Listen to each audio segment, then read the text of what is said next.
नमस्कार दोस्तों, स्वागत है आपका साक्षी की आवाज़ चैनल में। तो दोस्तों, आज की कहानी है एक साधारण सी महिला जो पति का इलाज कराने को भी लाचार थी। आखिर कैसे वह महिला आज एक जानी मानी हस्ती बन गई, जिसके दरवाजे पर लोगों की भीड़ लगी रहने लगी।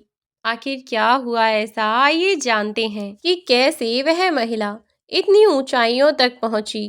जो कल तक खाने को भी लाचार थी, आज कैसे वह इतनी बड़ी हस्ती बन गई। अरे राजबाला, तू भी हद करती है। एक बात बता, औलाद होती किस लिए है? इसीलिए ना, ताकि मुसीबत में माता पिता का साथ दे सके। अब तुम पर इससे भी ज़्यादा और क्या मुसीबत आएगी। मैं तो कहती हूँ कि आज ही अपने बेटे को फ़ोन करके यहाँ बुला ले। कब तक उसकी मजबूरी के किस्से सुनती रहेगी? अरे, ऐसी छोटी मोटी परेशानियां तो इंसान को पूरी जिंदगी झेलनी पड़ती हैं। इनमें कोई नई बात नहीं। बच्चों को बुखार आ जाना या बीवी के सर में दर्द हो जाना, यह सब कोई बड़ी बात नहीं है। और अगर ऐसे में भी जब तेरे पति की जान पर बनी हुई है, तब भी अगर वह पत्नी के सर दर्द और बच्चों के बुखार को देखकर तुम लोगों के पास नहीं आ सकता, तो धिक्कार है ऐसी औलाद पर। मैं तो कहती हूँ कि उसे फ़ोन कर और फ़ोन पर साफ साफ कह देना कि अगर अब अपने माँ बाप को देखने का समय नहीं है, तो मौत के बाद भी यहाँ झांकने की ज़रूरत नहीं है। मरते माँ बाप की सेवा तो की नहीं जाती, और जब बात ज़मीन की हो तो 50 काम छोड़कर भी भागे चले आते हैं। राजवाला जी की पड़ोसन कांता जी ने कहा। जब उन्हें समझाया तो वह कुछ सोचती हुई बोली, जी जी, बात तो सही कह रही हैं आप, लेकिन मैंने कल उसके पास फ़ोन किया था। तब नमन ने कहा कि जब उसकी तनख्वाह आ जाएगी तो वह डॉक्टर साहब के फ़ोन में पैसे भेज देगा। अभी उसके पास पैसे नहीं हैं। बच्चों की बीमारी में सारे पैसे उठ गए। अब मैं ही क्या ही कहती उससे, इसीलिए चुप रह गई और सोचा कि चलो कोई बात नहीं, जब पैसे आ जाएंगे तब डाल देगा। और वैसे भी उनकी तबीयत तो कुछ ढीली सी रहती ही है। मैंने उनसे कई बार कहा भी है कि साथ चले चलो, कहीं प्राइवेट अस्पताल में ना सही, सरकारी अस्पताल से ही दवा ले लेंगे। थोड़े किराए भाड़े की बात पड़ेगी, वरना जो पड़ोस की अभी नई बहू आई है ना, वह बता रही थी कि शहर में जो अस्पताल है, वहाँ पर उनकी सभी जांच भी मुफ्त ही हो जाएंगी, ज़्यादा खर्चा नहीं होगा। तो सोच रही हूँ कि वहीं दिखा लाऊं, पर अकेले जाने की हिम्मत नहीं पड़ती जी। अगर आप अपने बड़े बेटे सुजल को कह दें और वह हमें साथ ले जाए, किराए भाड़े का पैसा मैं दे दूंगी जी।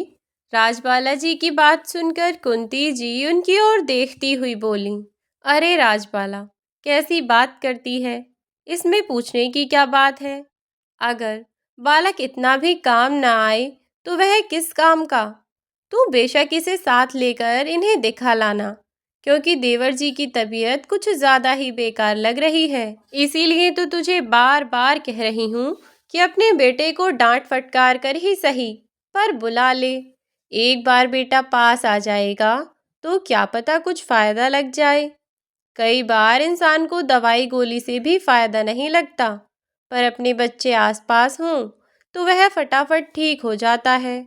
तू यह मत सोचना कि मैं अपने बेटे को भेजने की वजह से कह रही हूँ। मैंने तो तुझे बस एक बात बताई है, आगे सब तेरी इच्छा है। अब आगे जो तेरा जी आए और जो तुझे सही लगे तू वही करना। चल, अब मैं चलती हूँ। राजन भैया, अपना ध्यान रखना। इतना कहकर कुंती देवी वहां से अपने घर चली गईं। दरअसल पिछले कुछ महीने से राजवाला जी के पति राजन जी की तबीयत थोड़ी नाजुक सी चल रही थी।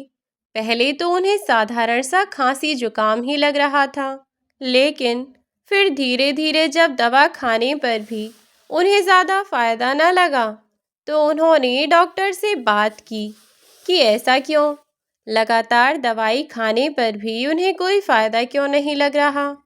इस पर डॉक्टर ने उन्हें बताया कि उन्हें एक बार शहर जाकर किसी बड़े अस्पताल में राजन जी की जांच करवा लेनी चाहिए। हो सकता है कि अंदर ही अंदर कोई बड़ी बीमारी पनप रही हो। इसके बारे में अभी इन डॉक्टर्स को पता न चल पा रहा हो, वरना इतने समय तक लगातार खांसी रहने का तो कोई और मतलब नहीं हो सकता। और हो सकता है कि मौसम खराब रहने के कारण लंबे समय तक खांसी रही भी चली आ रही हो। कुछ कह नहीं सकते। फिर भी अगर आपको ऐसी कोई भी परेशानी लग रही है तो एक बार शहर जाकर दिखाने में क्या ही जाता है। जब डॉक्टर ने यह सब कहा तो राजन जी ने इस बात को बहुत ही हल्के में ले लिया कि कोई बात नहीं। डॉक्टर ने कहा तो है कि बदलते मौसम की वजह से भी लगातार खांसी रह सकती है। इसमें इतनी चिंता की कोई बात नहीं है। अब ऐसे ही समय बीतता रहा। हालांकि राजवाला जी की बात जब भी अपने बेटे नमन से होती तो वह उससे कहती कि बेटा, तेरे पिताजी की तबीयत सही नहीं रहती, एक बार टाइम निकाल कर आ जा और इन्हें शहर के किसी अच्छे अस्पताल में दिखा दे। लेकिन उनका बेटा आजकल करके टालता रहा। कभी छुट्टी नहीं है, कभी बच्चे बीमार हो गए, तो कभी पत्नी की तबीयत सही नहीं है। हमेशा कोई ना कोई बहाना लगाता ही रहता। धीरे धीरे समय बीतता रहा और एक दिन राजन जी को बहुत जोर की खांसी उठी और खांसी के साथ उनके मुंह से खून भी निकल आया। जब राजवाला जी ने यह देखा तो उन्हें राजन जी की स्थिति कुछ गंभीर लगी और इसीलिए अब वे इतनी ज़्यादा परेशान थीं। जबकि उन्होंने अपने बेटे से भी कहा था कि बेटा, तेरे पिताजी की तबीयत बहुत ज़्यादा खराब है, ईश्वर ना करे कल को कोई अनहोनी ना हो जाए। लेकिन इतना सब बताने के बाद भी उनके बेटे को बिल्कुल समय ही नहीं मिल रहा था, या कहो कि वह उन्हें ले जाने के लिए तैयार ही नहीं था, ना ही उनका इलाज करवाना चाहता था। जब नमन ने राजवाला जी की एक न सुनी तो आखिरकार राजवाला जी ने अपनी पड़ोसन से कहा और उनके बेटे को लेकर पास ही के छोटे से शहर में बने एक सरकारी अस्पताल में अपने पति को दिखाने के लिए लेकर गईं। वहां जाकर उन्होंने डॉक्टर को सारी परिस्थितियां बताईं और कितने समय से राजन जी को लगातार खांसी उठ रही है उन्होंने यह भी बताया। तब डॉक्टर ने उन्हें समझाया कि वे यहाँ उनकी कुछ जांच करेंगे।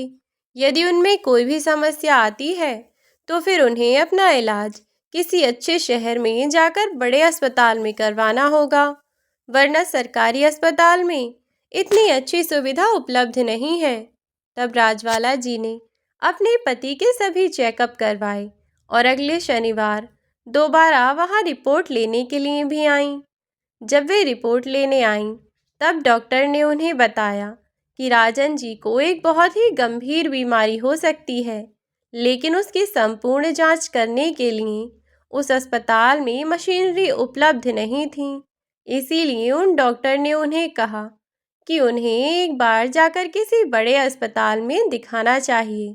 अगर लापरवाही की तो कुछ भी हो सकता है, क्योंकि खांसी में खून आना कोई साधारण बात नहीं है। अब यह सब सुनकर राजबाला जी के हाथ पांव और फूल रहे थे। उन्हें डर लग रहा था कि कहीं कोई अनहोनी ना हो जाए, इसीलिए बार बार अपने बेटे को फोन करके बुलाने लगीं। लेकिन आज जब राजबाला जी ने बेटे को फोन किया तो दूसरी तरफ से उनका बेटा चिल्लाकर बोला, क्या है माँ, हर समय ऑफिस के टाइम फोन करके परेशान करती रहती हो।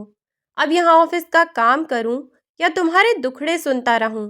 और कोई काम नहीं है क्या मेरे पास जो बार बार मेरे पास फोन खटकाती रहती हो?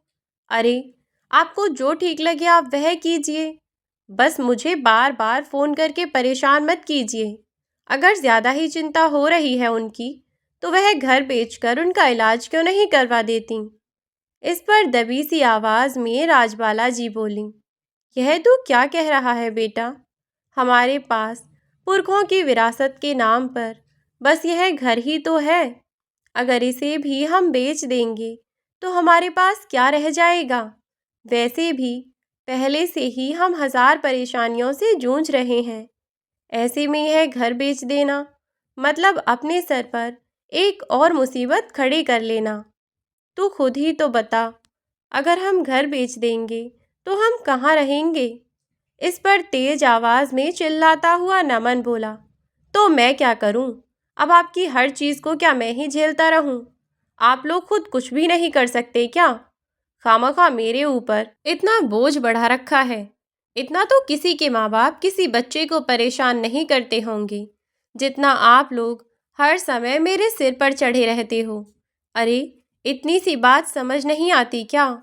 इतने दिनों से कह रहा हूं कि नहीं आ सकता, फिर भी हर टाइम फोन करके दिमाग चाटते रहते हो तुम लोग। तुम लोगों को तो कुछ काम है नहीं, पर मुझे बहुत काम है। इसीलिए कह रहा हूँ कि आज के बाद यहाँ फ़ोन करने की कोशिश मत करना। यह सुनकर राजबाला जी बोली, तुझे फ़ोन न करूँ तो किसको फ़ोन करूँ? तू जानता भी है डॉक्टर ने क्या कहा है? अगर किसी अच्छे डॉक्टर को ना दिखाया तो तेरे पिताजी की जान नहीं बच पाएगी। अपनी माँ की बात सुनकर नमन बोला, अरे तो मैं क्या आप लोगों का ठेका लेकर बैठा हूँ? जान नहीं बच पाएगी, जान नहीं बच पाएगी। कल मरते हो आज मर जाएं, मुझे कोई फर्क नहीं पड़ता। दोबारा फोन करने की कोशिश मत कीजिएगा आप। भाड़ में जाइए आप और आपका पति। जितना मैंने किया उतना काफ़ी है। मेरे अपने भी बच्चे हैं। पिछले 5 सालों से आप लोगों के खर्चे झेल रहा हूँ। 5,000 रुपये हर महीने भेजता हूँ आपको। पैसे पेड़ पर नहीं उगते, और उन पैसों में से आप दोनों इतना भी नहीं बचा पाए कि अपना खर्चा चला सको। जो बीमारी के लिए तुम लोगों पर मैं अलग से पैसे उड़ा दूं, इससे ज़्यादा मेरे बस का नहीं है। अब तक तो इतना किया भी, अब मेरे बस में इतना भी नहीं है। जाओ दोनों कहीं डूब मरो, कम से कम मेरे सर से यह बोझ तो उतरे। हर महीने अपने घर के खर्चे गिनते गिनते खुद परेशान हो जाता हूँ, और अपने शौक मौज कम करके आप लोगों को पैसे भेजता हूँ, फिर भी मेरे सर पर चढ़कर नाच रहे हो। जाओ भाड़ में जाओ तुम दोनों, मुझे कोई फर्क नहीं पड़ता। निकलो यहाँ से और दोबारा मुझे कॉल मत करना। इतना कहकर नमन ने फोन काट दिया।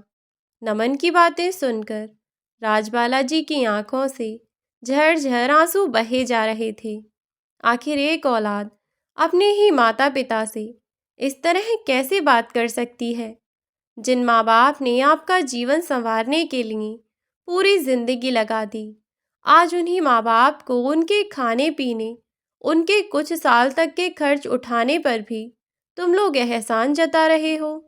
यह सब सोच राजवाला जी की आंखों से आंसू रुकने का नाम नहीं ले रहे थे कि आखिर क्या कमी थी, हमने अपनी परवरिश में क्या कमी की, जो आज हमें ऐसा दिन देखना पड़ रहा है, जो आज हमारा बेटा ऐसा निकल गया।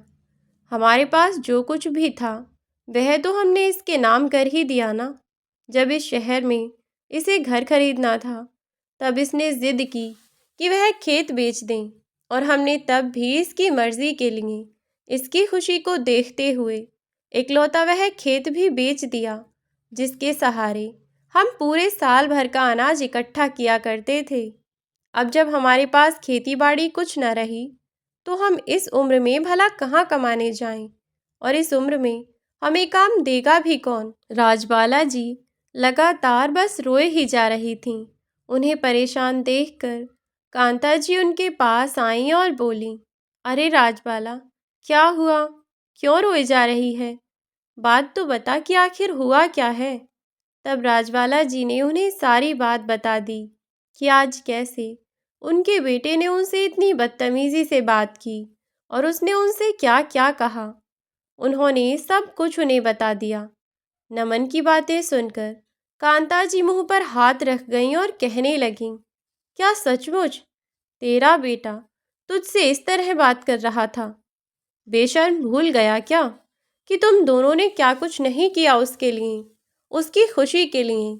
जब जो मांगा तब ला कर दिया, और आज जब तुम्हें उसकी ज़रूरत है तो ऐसे हाथ छुड़ाकर भाग रहा है। मैंने तो तुझसे पहले ही कहा था कि अपनी औलाद को हाथों में रख, ज़्यादा पंख मत लगा, वरना उड़कर इतनी दूर चले जाएंगे कि वापस तेरे पास भी नहीं आएंगे। और आज देख, तेरे बेटे ने वही कर दिया। इतना बेगैरत इंसान तो मैंने कोई देखा ही नहीं आज तक। खैर, तू अब सब बात छोड़, यह बता कि अब तुझे क्या करना है। अगर ऐसे ही भाई साहब को लेकर पड़ी रही तो डॉक्टर की बात सच होते देर न लगेगी। इसीलिए थोड़ा दिमाग से काम ले, जो भी होगा सब सही ही होगा। और जहाँ तक बात रही तुम दोनों के रहने की, तो भगवान सबका रखवाला है, वह सबका न्याय करता है। तेरे साथ भी कोई अन्याय नहीं करेगा। तूने किसी का बुरा नहीं किया, तो तेरे साथ बुरा क्यों होगा। अगर तू चाहे तो अब बस एक काम कर सकती है।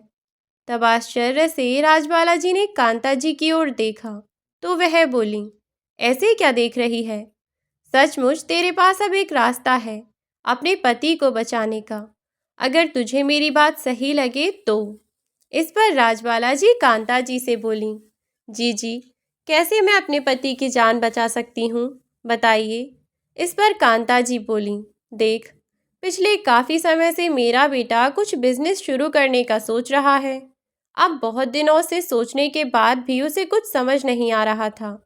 फिर उसके एक दोस्त ने उसे कुछ दिन पहले ही समझाया कि क्यों ना देसी खाने का कुछ सामान बनाकर बेचा जाए, लेकिन उसके लिए शुरुआत में पैसा थोड़ा ज़्यादा लगेगा, लेकिन अगर बिजनेस अच्छा चल गया तो 2 गुने का मुनाफा भी होगा।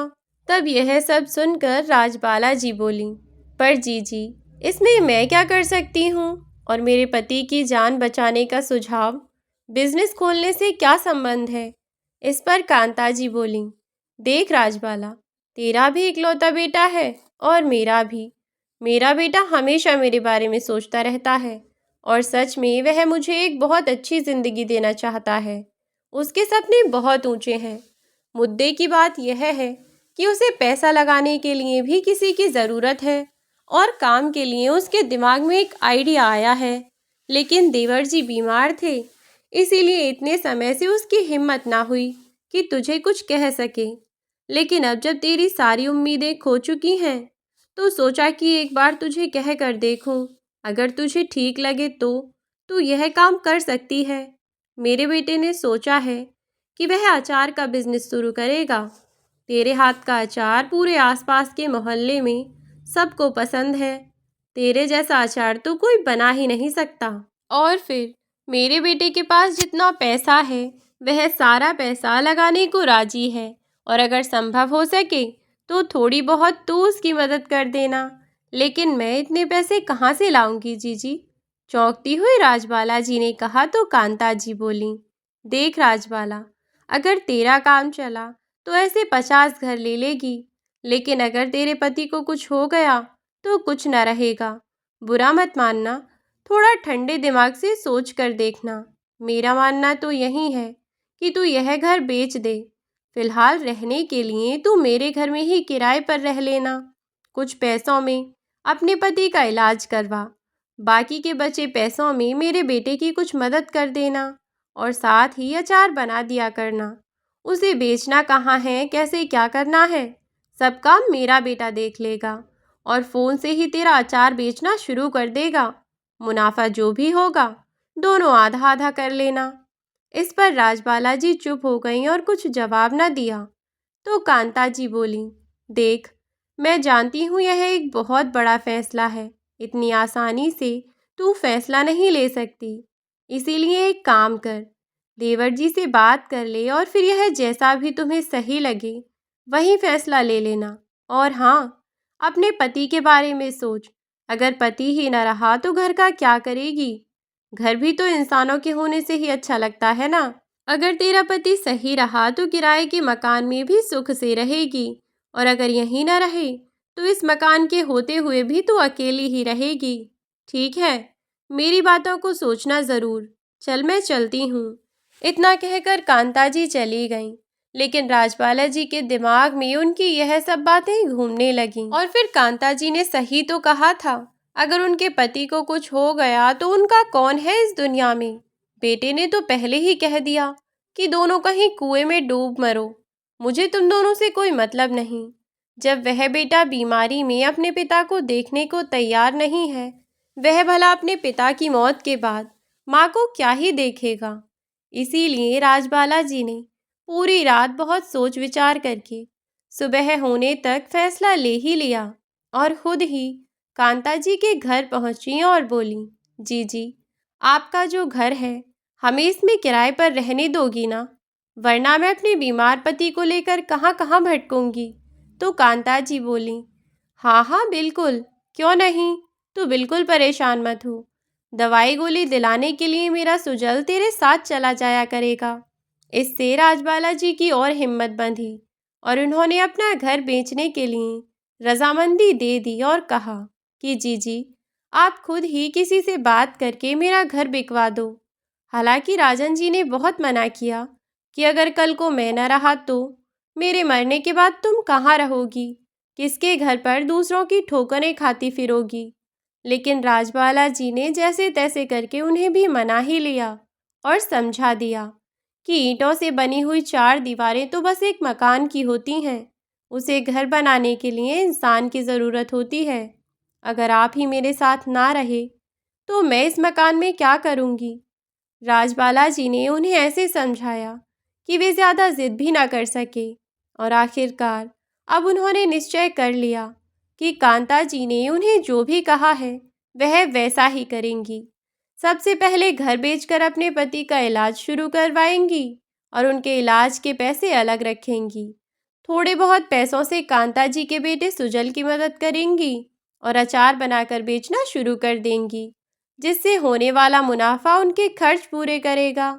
और फिर कमाई का कोई ना कोई जरिया तो चाहिए ही था, क्योंकि बेटे ने तो अब साफ हाथ खड़े कर दिए। इसीलिए यही फैसला सबसे उचित लगा और आखिरकार 15-20 दिन में उन्होंने अपना मकान बेच दिया। 7 दिनों के अंदर ही अंदर उन्हें आधे पैसे मिल भी गए, जिससे उन्होंने सुजल के साथ शहर जाकर अपने पति का इलाज शुरू करवा दिया। वह शहर के अच्छे से अच्छे अस्पताल में पहुंची। वहां जाकर उन्हें पता चला कि राजन जी बहुत ही गंभीर बीमारी से जूझ रहे हैं। इसके इलाज के लिए बहुत पैसा तो लगेगा ही, साथ ही लंबा इलाज चलवाना पड़ेगा। राजबाला जी हर चीज़ के लिए तैयार हो गईं और उन्होंने डॉक्टर को इतना कह दिया कि आप किसी भी हालत में मेरे पति की जान बचा लीजिए। इलाज जितना भी लंबा चलेगा मैं करवाने के लिए तैयार हूँ। इधर एक तरफ अब उन्होंने अपने पति का इलाज करवाना शुरू कर दिया था और वहीं दूसरी तरफ उन्होंने कांता जी के बेटे सुजल के साथ मिलकर उस बिजनेस में भी साझेदारी की, जिसमें लागत तो लगभग सब कुछ उन्हीं दोनों की थी। लेकिन आधुनिक युग में किसी भी बिजनेस को ऊंचाइयों तक पहुंचाने के लिए जो टैलेंट और दिमाग चाहिए होता है, वह सब सुजल ने इस्तेमाल किया और धीरे धीरे उन्होंने अचार बनाकर डिब्बों में भरकर अच्छे से पैकिंग करके घर का अचार अपने आसपास के शहरों में लोगों को उपलब्ध कराना शुरू किया। शुरू शुरू में तो केवल गांव के और गांव के आसपास के लोगों ने ही वह अचार खरीदा, लेकिन फिर धीरे धीरे उन्होंने अपने पास के शहरों में भी अपना अचार भेजना शुरू कर दिया। थोड़े समय तक उनका काम बस ठीक ठाक चलता रहा। वह अपने पति को कभी दवाइयाँ दिलवाने जाती तो कभी अपना काम संभालने लगती। जैसे जितना समय मिलता वह वैसे ही अपना काम संभाल लिया करती। धीरे धीरे दिन बीतने लगे और अब डॉक्टरों की अच्छी देखभाल से और इलाज से राजन जी भी ठीक होने लगे। जहाँ पहले राजन जी ढंग से बात भी नहीं कर पाते थे, क्योंकि हर वक्त उन्हें ज़रा कुछ बोलते ही खांसी उठने लग जाती थी, वहीं अब राजन जी पहले से बहुत बेहतर हो गए और अब बातचीत सामान्य तौर पर करने लगे थे। और अब तो उनकी स्थिति भी पहले से सुधरने लगी। शारीरिक रूप से जितने कमज़ोर वह पहले हो गए थे, अब वह हालात धीरे धीरे सुधरने लगे थे। शुरुआती कुछ दिनों में तो मुश्किलों का सामना करना पड़ा, लेकिन फिर धीरे धीरे राजबाला जी को इन सब की आदत हो गई और अब वक्त के साथ साथ जैसे जैसे समय बीता वैसे वैसे उनके बिजनेस ने रफ्तार पकड़नी शुरू कर दी। सुजल ने अपने सभी यार दोस्तों को काम पर लगाया और उसने अपने काम को बढ़ाने के बारे में सोचा। इधर राजबाला जी, जो कि अभी तक सारा अचार अपने हाथों से खुद ही बनाया करती थीं, धीरे धीरे काम इतना बढ़ गया कि उन अकेली से काम संभालना भी मुश्किल हो गया। तो अब राजबाला जी ने अपनी मदद के लिए अपने आस पड़ोस की एक दो औरतों को थोड़े बहुत पैसे देकर ही काम पर रख लिया। अभी तक वे लोग सुजल के घर में ही अपना सारा काम किया करते थे और सुजल के घर में ही वे लोग किराए पर रह रहे थे। लेकिन वक्त बदलते देर नहीं लगती। कहते हैं ना कि समय का पहिया जब घूमता है तब राजा को रंक और रंक को कब राजा बना दे पता नहीं चलता। तो बस ऐसा ही उनके साथ भी हुआ। मुश्किल से 1 साल के भीतर भीतर सुजल और राजबाला जी का बिजनेस बहुत अच्छा चलने लगा और अब राजबाला जी और उनके पति, जो कि अब पूरी तरह से ठीक हो चुके थे, उन दोनों ने कांता जी का किराए का कमरा छोड़ने का सोचा। लेकिन अब कांता जी का भी इकलौता एक ही बेटा था और वह बहुत अच्छे से जानती थीं कि राजबाला जी का भी कोई बेटा नहीं है। जो बेटा था वह भी मरे के समान है। तो उन्होंने कहा कि क्यों ना वे सब एक ही घर लें और एक बड़े से घर में एक साथ मिलजुल कर एक परिवार की तरह साथ रहें।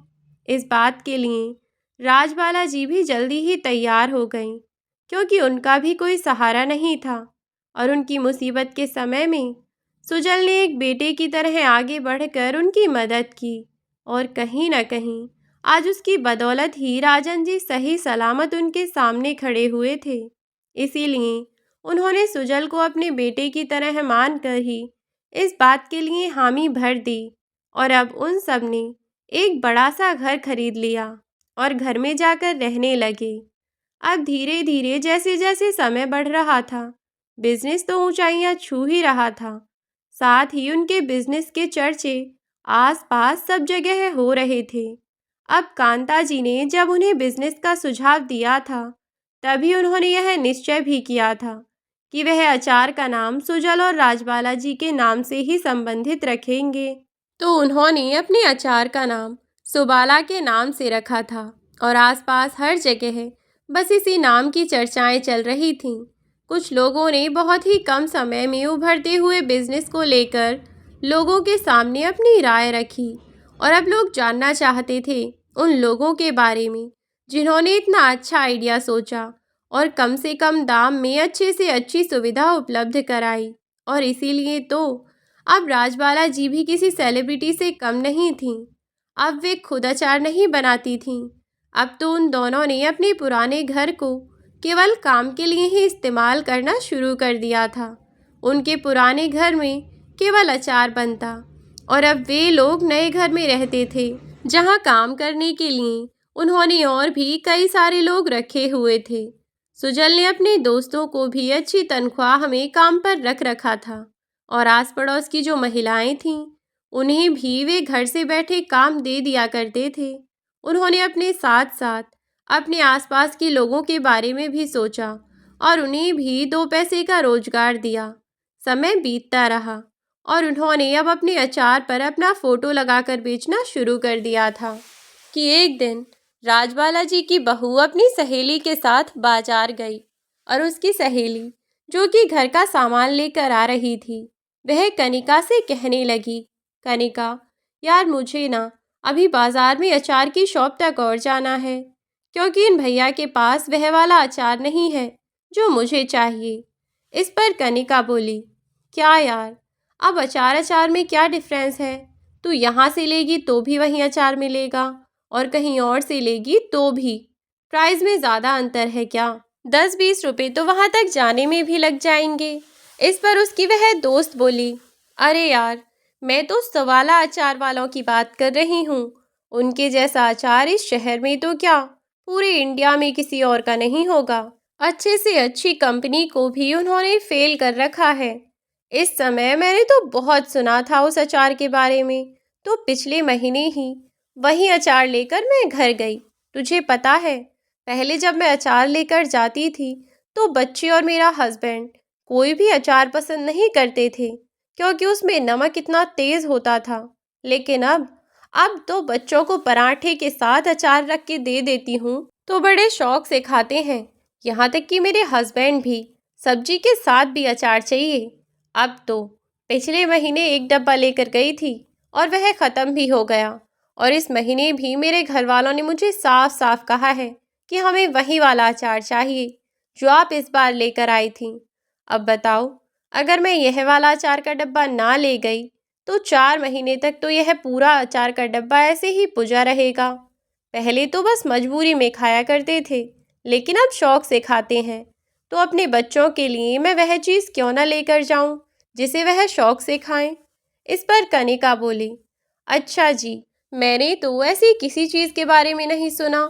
चलो, अब तुम्हें चलना ही है तो चलते हैं, लेकर आते हैं तुम्हारा फेवरेट वाला अचार। टोंट करती हुई कनिका बोली तो उसकी सहेली ने कहा, हाँ हाँ, तुझे जितने ताने देने हैं दे ले। एक बार वो डब्बा लेकर जाएगी ना तो अचार खाती रह जाएगी। चल, एक काम करूंगी, आज तुझे अपने ही डब्बे में से थोड़ा सा अचार दूंगी। अगले दिन तू खुद ना मांगे तो मेरा नाम बदल के रख देना। इस पर मुंह चढ़ाती हुई कनिका बोली, चलो अब चलते हैं, तुम्हारा अचार का गुणगान खत्म हुआ हो तो चलो। फिर वे दोनों अचार की दुकान पर पहुंची।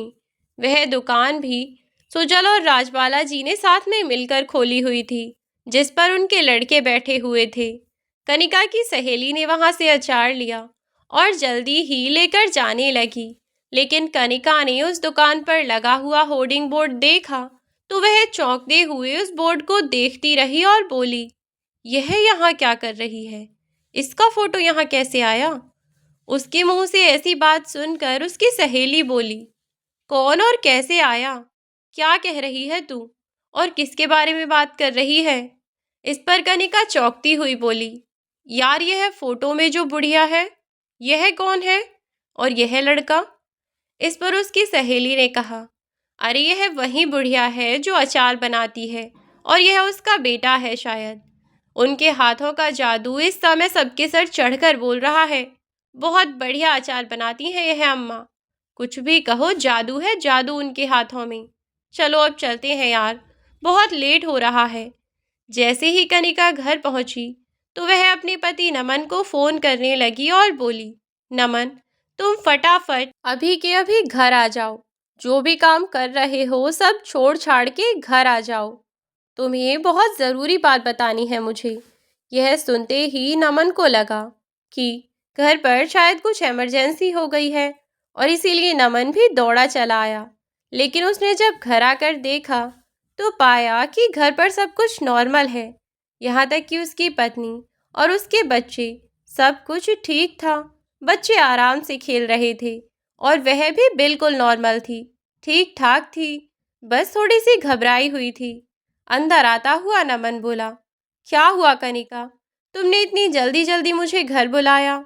सब कुछ ठीक तो है ना? मुझे लगता नहीं कि कुछ प्रॉब्लम है। फिर क्यों तुमने मुझे इतनी जल्दी जल्दी में घर बुलाया? तुम्हें पता है मैं कितना इम्पोर्टेंट काम छोड़ कर आया हूँ। इस पर कनिका बोली कि तुम्हें जो मैं बताऊंगी ना, वह उससे भी ज़्यादा इम्पोर्टेंट है। जब सुनोगे और देखोगे तो तुम्हारे होश उड़ जाएंगे। मैं तुम्हें बताऊं क्या? खुद ही अपना फ़ोन निकालो और सुबाला अचार करके कोई कंपनी है, उसके बारे में जानकारी इकट्ठा करो। सर्च करके तो देखो। कनिका के कहने पर नमन ने अपना फ़ोन निकाला और सर्च किया। जैसे ही उसने उस अचार का नाम डाला तो वेबसाइट खुलते ही सामने राजबाला जी का फ़ोटो और साथ में सुजल का फ़ोटो लगा हुआ था। यह देखकर नमन चौंक गया और बोला, व्हाट नॉनसेंस इज दिस? ये क्या बकवास है? माँ का फोटो यहाँ कैसे? मतलब क्या है ये सब? इस पर कनिका बोली, डिटेल्स में जाकर पढ़ोगे तो सब पता चल जाएगा। तुम्हारी माँ इस कंपनी की मालकिन है। यह जो अचार वाली कंपनी है ना, यह किसी और की नहीं, तुम्हारी अपनी माँ की है। इनके बारे में और डिटेल्स पता तो करो, तुम्हें बैठे बैठे सब पता चल जाएगा। नमन ने अपने फ़ोन पर सर्च किया और अपनी माँ के बारे में सारी डिटेल्स निकाली। ऑनलाइन उसने पता किया तो सुजल को राजबाला जी का बेटा पाया। यह देखते ही नमन के होश उड़ गए, क्योंकि वह सुजल को अच्छे से जानता था। अब उसने जब अपनी माँ के घर, गाड़ी, बैंक बैलेंस के बारे में पता किया तो वह अपनी माँ के घर की फ़ोटो फ़ोन में देखकर ही शॉक्ड रह गया और उसका मुंह खुला का खुला रह गया और बोला, नहीं नहीं कनिका, ऐसा नहीं हो सकता। यह इतनी बड़ी कोठी, इतना बड़ा बंगला, मेरी माँ का तो नहीं हो सकता। कम से कम यह कुछ गलत इन्फॉर्मेशन है, या फिर हो सकता है कि कोई और हो। कुछ दिन पहले ही, लगभग 1 साल पहले ही तो माँ ने मुझे फ़ोन किया था, जब पापा की तबीयत बहुत ख़राब थी। तब वह मुझसे मदद मांग रही थीं। उनकी दवाई के लिए पैसे तक नहीं थे उनके पास, तो उनके पास इतने पैसे कहाँ से आए? अब यह सुनकर कनिका बोली, पैसे कहाँ से आए कहाँ से नहीं, यह तो मुझे नहीं पता, लेकिन यह बुढ़िया कोई और नहीं बल्कि तुम्हारी अपनी माँ है। वरना तुम खुद ही सोचो कि यह लड़का जो तुम्हारा पड़ोसी है, इस बुढ़िया के साथ फ़ोटो में कैसे आया? पूरी दुनिया में इतना बड़ा संजोग तो नहीं हो सकता ना, कि तुम्हारी माँ की शक्ल जैसी कोई और महिला तुम्हारे पड़ोसी के ही पास हो। कुछ तो गड़बड़ ज़रूर है। जितना पता चला है उसके हिसाब से तो मुझे यही समझ आ रहा है कि तुम्हारी माँ बिल्कुल ठीक ठाक और सही सलामत है। और सिर्फ तुम्हारी माँ ही नहीं, यहाँ डिटेल्स में देखो, तुम्हारी माँ, तुम्हारे पिताजी दोनों बिल्कुल ठीक हैं, उन्हें कुछ नहीं हुआ। किसने कहा कि तुम्हारा बूढ़ा बाप मरा जा रहा है? देखो फोटो में, बिल्कुल ठीक ठाक सही सलामत है, कुछ नहीं हुआ। देखो तो सही, नोटों में खेल रहे हैं यह लोग। इनके तो वारे न्यारे हो गए। सुनो ना, माँ आखिर है तो तुम्हारे माँ बाप ही। मुझे पूरा यकीन है कि तुम जाकर इनसे बात करोगे तो यह तुम्हें माफ़ कर देंगे। और फिर हमने क्या नहीं किया उनके लिए। कितने सालों तक तुम इन्हें इनके खर्चे के पैसे भेजते रहे, इनकी दवाई गोली खाने पीने हर चीज़ का ध्यान रखा। तो यह हमसे ऐसे मुंह तो नहीं मोड़ सकते ना। जब मुसीबत के समय हमने इनका साथ दिया था, तो अब जब इनके पास 2 पैसे आ गए तो यह हमें नहीं देंगे तो और किसको देंगे? नमन, मेरी बात मानो, चलकर एक बार उनसे बात करते हैं। ज़्यादा नाराज़ हुई तो पैरों में पड़ जाना, हाथ जोड़ना, पैर पकड़ना, चाहे कैसे भी मनाना। मुझे पूरी उम्मीद है कि वह मान जाएंगे। पहले तो नमन कई बार उसे मना करता है कि नहीं कनिका, मुझे नहीं लगता कि वह लोग अब हमारी कोई भी बात सुनेंगे, क्योंकि जब पापा बीमार थे तब हमने भी तो उनकी एक बार नहीं सुनी। इस पर कनिका उसे समझाती है कि तुम परेशान मत हो, और आखिरकार उनका जो कुछ भी है उस सब पर तुम्हारा ही तो अधिकार है ना। कहने को कोई कितना भी बेटा बन जाए, पर अपना खून अपना ही होता है। और फिर उन लोगों ने भी तो तुम्हारे माँ बाप का इस्तेमाल ही किया है ना। अरे उन लोगों को भला उनकी मदद करने में क्या परेशानी होगी? उन लोगों को तो तुम्हारी माँ के टैलेंट की बदौलत ही सब कुछ मिल रहा है ना। अरे तुम्हारी माँ ने ही तो अचार बनाया ना। अगर वो बनाती ही नहीं तो तुम्हारा वह पड़ोसी क्या ही कर लेता? देखो, थोड़ा दिमाग से काम लो। अपनी माँ के पास जाओ, आंखों में थोड़ी आंसू ले आना, और बस थोड़ा सा नाटक करोगे नहीं कि तुम्हारी माँ फट से पिघल जाएंगी। ना रो सको तो आंखों में ग्लिसरीन लगा लेना। अरे इस जरा सी एक्टिंग से हमारा और हमारे बच्चों का फ्यूचर सिक्योर हो जाएगा। समझो थोड़ा इस बात को। यह सुनकर कुछ देर के लिए वह बिल्कुल शांत सा हो गया और फिर बोला, शायद तुम बिल्कुल ठीक कह रही हो कनिका। मुझे एक बार माँ को मनाने की कोशिश ज़रूर करनी चाहिए। अगर माँ मान गई तो हमारी ज़िंदगी बदल जाएगी। चलो 1-2 दिन में छुट्टी लगाता हूँ, फिर देखते हैं, माँ से मिलने के लिए चलते हैं। नमन की बात सुनकर कनिका फिर बोली, नमन तुम्हारा दिमाग कहाँ रहता है? इतना समझाने के बाद भी कह रही हो कि पहले छुट्टी लगाओगे और फिर देखोगे। तुम इतनी लापरवाही कैसे कर सकते हो? अरे छुट्टी वुट्टी जाए भाड़ में। तुम कल सुबह ही सब काम छोड़ छाड़ कर मेरे साथ चलना, और किसी भी कीमत पर अपनी माँ को अपने साथ लेकर आना, समझे? कनिका की बात सुनकर नमन ने चुपचाप गर्दन हिलाई और बोला, ठीक है, फिर कल हम लोग सुबह जल्दी उठकर चलेंगे माँ के पास। बच्चों को भी पड़ोस में छोड़कर चलेंगे ना। तब कनिका बोली, अरे असली मोहरे तो यही हैं। अगर इन्हें भूल गए तो कुछ भी नहीं मिलने वाला तुम्हें। भूल जाओ कि तुम्हें कुछ मिलेगा भी। बच्चों को खुद से भी पहले लेकर चलना। वरना तुम्हारी माँ तुम्हें खाली हाथ लौटा देंगी। चलो अब सोते हैं, अच्छे अच्छे सपने देखेंगे जो कि बहुत ही जल्दी पूरे भी होंगे। अब तो हमारे चारों तरफ नौकर घूमा करेंगे। मज़े से बैठकर मैं भी ऑर्डर चलाया करूँगी अब। चलो नमन, मैं तो बहुत एक्साइटेड हूँ कल तुम्हारी माँ के वहाँ जाने के लिए। चलो, आखिरकार अपनी इस बोरियत भरी ज़िंदगी से हमें भी छुटकारा मिलेगा। बच्चों की वजह से तो माँ जी हमें माफ़ कर ही देंगी और फिर उनके उस नए घर में हमारा राज होगा। वास्तव में जब से कनिका को अपनी सास के बारे में पता चला, उसके तो पैर ही ज़मीन पर टिकने का नाम नहीं ले रहे थे। शाम तक जब तक नमन आया था, पूरे दिन वह ऐसे ही बड़बड़ाती रही थी कि अब कब मैं अपनी अमीर सास के यहाँ जाऊंगी। उसके सपने, उसकी सोच अपनी जगह जायज़ था। आखिरकार वह उसकी अपनी सास और नमन की माँ थी, लेकिन होने वाला क्या था यह तो किसी को नहीं पता था। और मन में ढेरों सपने लिए कनिका रात को सो गई और सुबह फटाफट जल्दी उठी और उठकर तैयार हुई। साथ ही अपने बच्चों को भी तैयार किया और नमन को भी समय से ही उठा दिया ताकि फिर वे लोग लेट ना हो जाएं। और सवेरे सवेरे ही वे लोग राजबाला जी के घर के लिए निकल गए। इधर नमन और उसकी पत्नी कनिका बहुत ही ज़्यादा उत्साहित थे, लेकिन जल्दी ही उनका यह उत्साह बिल्कुल ठंडा पड़ने वाला था, क्योंकि सूरज निकलने तक वे लोग राजबाला जी के दरवाजे पर पहुंच चुके थे। उन्होंने दरवाजे पर बेल बजाई तो अंदर से एक थोड़ा वृद्ध सा आदमी ही दरवाजे पर आया और बोला, हाँ बोलो बेटा, क्या काम है, किससे मिलना चाहते हो? उस बूढ़े को देखकर कनिका बोली, बाबा जल्दी से दरवाज़ा खोल दो, हमें अपनी माँ जी से मिलने जाना है। यह सुनकर वह बुजुर्ग थोड़ा सा चौंका, फिर बोला कि माँ जी? कौन माँ जी? इस पर कनिका ने उन बाबा को समझाया कि यह घर हमारी माँ जी का है और हम उनके ही पास आए हैं। जल्दी दरवाज़ा खोलिए, हमें उनसे मिलने जाना है। वृद्ध आदमी ने भी कनिका और नमन के कई बार कहने पर दरवाज़ा खोल दिया। जब उसे लगा कि यह एक पारिवारिक व्यक्ति है और पूरे परिवार के साथ आया है, तो आखिरकार उसने दरवाज़ा खोल दिया और अब कनिका और नमन अपने बच्चों को लेकर घर के अंदर चले गए।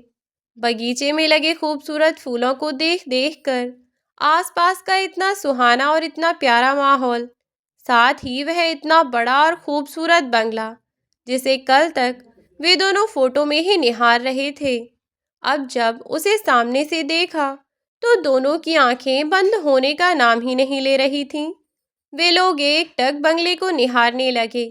फिर कनिका के कंधे पर हाथ रखकर नमन ने कहा, चलो कनिका चलते हैं, अंदर चलते हैं, अंदर जाकर माँ से बात करेंगे, तभी बात आगे बढ़ेगी। फिर उन दोनों ने दरवाज़ा खटखटाया और दरवाज़ा खुलते ही सामने सोफे पर बैठी राजबाला जी, जो कि कांता जी के साथ कोई बातचीत कर रही थीं। दरवाजे पर खड़ी कनिका सामने अपनी सास को देखते ही दौड़ती हुई अंदर गई और अपनी सास के गले मिल गई। दरवाजे पर खड़ी काम वाली उसे रोकती रह गई, लेकिन इतने में वह अपनी सास से जाकर चिपक गई और माँ जी कहकर चिल्लाने लगी, माँ जी कहाँ चली गई थी आप? इतने समय से ना कोई कॉल ना कोई मैसेज, आपको फ़ोन भी मिलाया तो आपका फ़ोन नहीं लगा। इतने समय बाद आपको यूँ देखकर बहुत खुशी हो रही है हम लोगों को। इधर कनिका के पीछे पीछे नमन भी आ गया और अपनी माँ और कांता जी दोनों के पैर छूकर उनका आशीर्वाद लेने लगा। साथ में बच्चों को भी कहा तो उन्होंने भी पाँव छुए और दादी दादी करके उन दोनों के आसपास चले गए। यह सब देखकर कांता जी बच्चों की वजह से कुछ ना बोली और चुप रहीं। राजबाला जी को कुछ समझ नहीं आया कि वह क्या करे क्या नहीं, लेकिन बच्चों के कारण वह भी कुछ ना बोली। उन्होंने अपने बच्चों के साथ बिल्कुल साधारण सा ही व्यवहार किया, लेकिन उनके बच्चों को बैठे बैठे लगभग 2 घंटे हो गए, लेकिन वे जाने का नाम ही नहीं ले रहे थे। शाम हुई और अब रात होने वाली थी, लेकिन वे लोग वहाँ से हिले ही नहीं और अपनी माँ से चिपके रहे। जब कांता जी को कोई उपाय ना सूझा तो उन्होंने अपने घर में काम करने वाली एक लड़की को कहा कि बच्चों को ले जाकर बाहर घुमा लाओ। और वह लड़की बच्चों को लेकर चली गई। लेकिन जैसे ही कनिका के बच्चे बाहर गए, उनके घर से बाहर निकलते ही कनिका की सास ने अपने बेटे और अपनी बहू को दुनिया भर की बातें सुनाना शुरू कर दिया। तुम दोनों अपने आप को समझते क्या हो? और यहाँ मुंह उठाकर क्यों चले आए? यहाँ क्या छोड़ दिया है तुमने, जिसे लेने यहाँ आए हो? शर्म नहीं आती? और अपने बच्चों को अपना मोहरा बनाकर अपने साथ ले आए हो, ताकि मैं तुमसे कुछ ना कहूँ। यह तो मेरी शराफत है कि मैंने उन बच्चों के सामने कुछ ना कहा और मैं उन बच्चों के सामने चुप रही। अगर मैंने उनके सामने तुम्हारी हरकतें बता दी होती ना, तो वह तुम्हारी शक्ल देखना भी पसंद नहीं करते। और अगर चाहते हो कि तुम्हारी इज्जत तुम्हारे बच्चों के सामने ऐसे ही बनी रहे, तो चुपचाप इस घर से निकल जाओ और दोबारा कभी लौट कर मत आना। अपनी माँ की यह बात सुनकर नमन और कनिका को अपने अरमानों पर पानी फिरता हुआ देखा, तो अपनी माँ के पैर पकड़कर उनसे माफ़ी मांगने लगे। माँ, हमने जो किया उसके लिए हमें माफ़ कर दीजिए। नमन बोला, माँ, उस वक्त मेरे ऊपर बहुत जिम्मेदारी थी, बच्चे भी बीमार थे, और फिर देखिए ना, मैंने जो भी सुझाव दिया वह सही तो था। अपना घर बेचकर आज उसकी बदौलत ही तो इतना सब हो पाया है। इस पर राजबाला जी बोली, तूने हमें घर बेचने के लिए इसीलिए कहा था ताकि तुझे हमारी कोई जिम्मेदारी ना उठानी पड़े। अपनी जिम्मेदारी से तू हाथ छुड़ा सके, ताकि मैं अपने बीमार पति का इलाज खुद कराऊं, ताकि हम दोनों बेघर होकर सड़कों पर घूमते हुए यूं ही मर जाएं और तुझे कुछ करना ना पड़े। तूने तो हमें लावारिस बनाने के बारे में सोचा था, पर उस ईश्वर की कुछ और ही मर्जी थी, इसीलिए इतना सब हो पाया। और मेरे सामने ज्यादा भला बनकर मत दिखा। मैं क्या तुझे जानती नहीं कि तूने क्या सोचकर क्या कहा? वह बातें जो तूने मुझे कही थीं, वह तो मैं आज भी नहीं भूल सकती। क्या कहा था तूने? कल के मरते हो तो आज मर जाओ, मुझे कोई फर्क नहीं पड़ता। तो अभी यहाँ क्या लेने आया है? तेरे लिए तो हम दोनों मर ही गए ना। तो बस उसी दिन हमारे लिए तू भी मर गया था, और मरे हुए लोग कभी वापस नहीं आते, चाहे लाख माफ़ी मांग ली जाए। अगर तू अब जीवन भर भी माफ़ी मांगे, तब भी मैं और तेरे पिता वापस नहीं आ सकते, क्योंकि हम तेरे लिए मर चुके हैं और तू हमारे लिए। इसीलिए चला जा यहाँ से, वरना मजबूरन मुझे पुलिस को फ़ोन करना पड़ेगा, या फिर सुजल को फ़ोन कर दिया तो वह तुझे छोड़ेगा नहीं। चला जा यहाँ से और दोबारा कभी मत आना। नमन के लाख मनाने पर भी वह नहीं मानी, और उन्होंने नमन और उसकी पत्नी को घर से बाहर निकाल दिया। और अब वह कांता जी और सुजल के साथ हंसी खुशी रहने लगी। सुजल ने अपनी माँ की तरह ही राजबाला जी का पूरा ध्यान रखा, और साथ ही राजन जी का भी। वे लोग अनाथ आश्रम और वृद्धाश्रम में भी बहुत कुछ दान किया करते थे, और सुजल ने ही राजबाला जी को समझाया कि अगर वह चाहें तो अपनी कमाई अनाथ आश्रम वालों को दान कर सकती हैं, क्योंकि सुजल को उनकी कमाई नहीं चाहिए। वह तो अब उन्हें अपनी माँ के समान समझता ही है, वह उनकी वैसे भी सेवा करेगा। सुजल की इन सब बातों ने राजबाला जी का दिल जीत लिया, और अब वह भी उसे अपना बेटा ही मानने लगी। सब लोग हंसी खुशी एक साथ परिवार में रहने लगे, पर नमन अपने परिवार के साथ अपनी साधारण सी जिंदगी बिता रहा था, इस पछतावे के साथ कि काश उसने उस समय पर अपने माँ बाप का साथ न छोड़ा होता, तो शायद आज उसकी ज़िंदगी और बेहतर होती।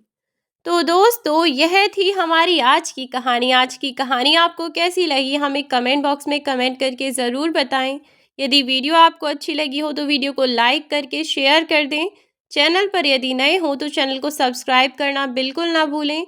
साथ ही बेल आइकन को प्रेस कर दें, ताकि आने वाली वीडियोज़ की नोटिफिकेशन आपको मिलती रहे। आज के लिए बस इतना ही दोस्तों।